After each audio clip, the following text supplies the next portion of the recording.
예, 오늘은 조금 어려운 얘기를 준비를 했는데요. 좀 쉽게 설명드리고 간단하게 설명을 드려보겠습니다.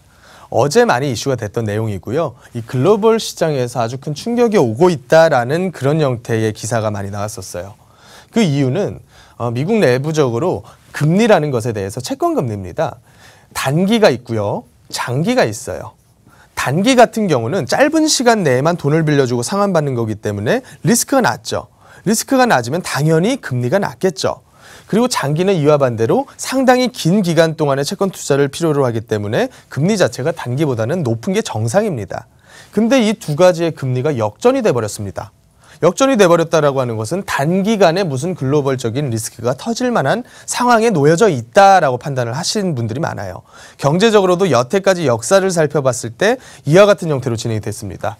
여기 보이는 파란색 선이 이렇게 내려가면 단기 금리가 장기 금리를 넘어버린 거예요. 그렇게 봤을 때는 요때 90년대에도 한번 위기가 발생해서 여기 있는 빨간색 선이 미국 내부적으로 금융위기가 발생을 했던 시점들입니다. 자, 이때 역시 2000년대 초반에도 금리 역전이 된 다음에 경제위기가 발생을 했었고요. 잘 아시는 2008년도 서브프라임 모기지 사태 때도 장단기 금리가 역전이 된 이후에 경제적인 위기가 발생을 했어요. 최근에는 이 2년물이라는 조금은 아주 단기는 아닌 그런 금리와 10년과의 그런 갭 차이는 아직까지 마이너스로 가지는 않았어요. 하지만 요게 또 다시 마이너스로 갔을 때는 미국에서 계속 미국과 중국과 얘기가 나오고 있잖아요.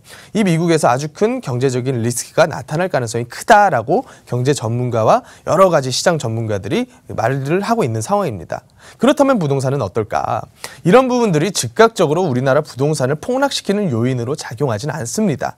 저는 개인적으로 그렇게 보고 있어요. 지금의 시장은 꼭대기까지 올라간 상태에서 매도인과 매수인이 계속해서 힘겨루기를 하면서 보합을 유지하고 있는 그런 시장이에요. 근데 이런 외부적인 충격들이 하나씩 시장을 때리게 되면 매수인이 급한 게 아니라 매도인이 급해져요. 매도인은 물건을 처분을 빠르게 해야 되는 그런 어떤 상황에 놓이거든요. 그러면 계단식으로 2천, 3천, 5천씩 하나씩 물건을 싸게 내놓으면서 이런 식으로 계속 하방하는 압력을 받게 될 것이다. 라는 것이 이러한 경제적인 이슈와 부동산 시장 간의 관계라고 보시면 되겠습니다. 그래서 제가 저번에는 계속해서 중국발 글로벌 위기에 대해서 말씀을 드렸고 오늘은 어제 발생했던 이런 금리 부분, 채권금리 부분에 대해서 한번 말씀을 드려봤어요. 세미나도 마찬가지입니다. 세미나도 부동산 시장에 대해서 말을 드리지만 부동산 시장은 우리나라에 있는 서울 부동산 시장만 움직이지는 않아요.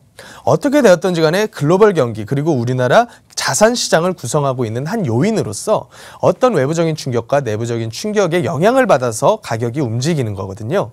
그래서 이런 부분에 대한 판단과 어떻게 하면 가장 중요한 내 자산을 지키고 혹은 더 상승시켜 나갈 것인가에 대한 세미나를 진행을 하고 있어요. 매주 월수 진행이 되고요. 토요일, 일요일에는 저희 대표님이신 차동배 대표님께서 세미나 진행을 합니다. 예약하시고 많은 참석을 해주시기 바라겠습니다.